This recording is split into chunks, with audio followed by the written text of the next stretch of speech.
Hey guys, it's Justin. I'm back here for another video. Today I'm going to talk about exactly how I got started in photography, as well as who inspired me to start photography. I've got some notes written down. I'm basically going to be explaining my story. So when I first picked up a camera, when I started getting into portrait photography, and then when I started charging for my work as well. So I first got into photography in 2016, which was when I picked up my first camera. At this time I was in college, so they had a photography course that I took for both years of college. And before that I didn't really have any idea about Instagram or the community of photographers that there are out there in the world. So let's get into my first camera. My first ever camera was a Nikon D3300. I've gone from a Nikon D3300 to a Canon 80D, and now I'm shooting on a Sony A7 III. It's probably not the best decision I made. So in 2016, the photography course that they had taught me pretty much essentially all the basics, so like how to use camera settings, all that stuff. I started with street photography. That was the first sort of photography that I really got into. So taking photos of buildings, landscapes. It started off as a hobby. I didn't really expect to be pursuing it in any way. It was only just for fun really in college, but then I realized I really enjoyed it. It was probably my favorite thing that I was actually doing at the time. When I was at college, I went to Gungahlin College and a bunch of different camera equipment there. It was pretty basic to start off with, as I suppose you'd expect in school. So at college, after learning the basics of photography, I started to get into taking photos of other people. So started shooting portraits. So doing my first shoot, I really had no idea about how to use any artificial lighting, any flashes or anything. I was just kind of going off what was kind of sitting in the studio already. So constant lights and softboxes, but this shoot really got me interested in conceptualism. So putting meaning behind the photos that you're taking, whether that be using certain locations, outfits, poses. So after taking some portraits, I realized this is what I was really interested in. Basically, I started taking photos of all of my friends, all my mates. And then that's how a lot of people actually saw my work when I started posting it on Instagram. When I started buying new camera lenses, that was when I really got invested in taking photos to actually build a portfolio for models. So this leads me into the first event that I got.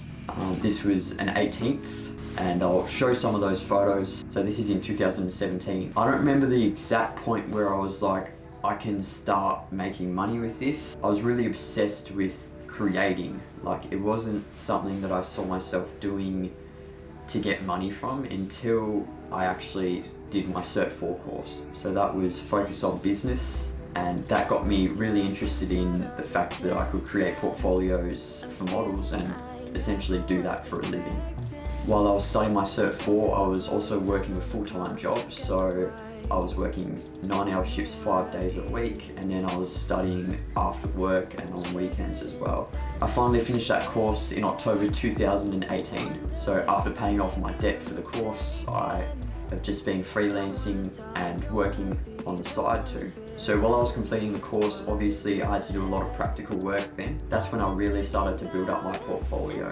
And during this time, when I was actually working full-time and studying as well, I didn't have enough time to finish the course. I took actually a year off to finish the course, and also, even though I got so much information from this course on how to actually run a business, I decided that I'd just freelance while I was studying. So this meant that I could pay the bills essentially and work full-time on photography as well. So with my portfolio startup, jumping into doing client work full-time was actually quite interesting. My first event that really set my business off the feet was a 21st. I knew quite a few of those people that were actually at that party, and I got a lot of referrals. So from that event I got a lot of portrait gigs. Here's some photos of that 21st on the screen now.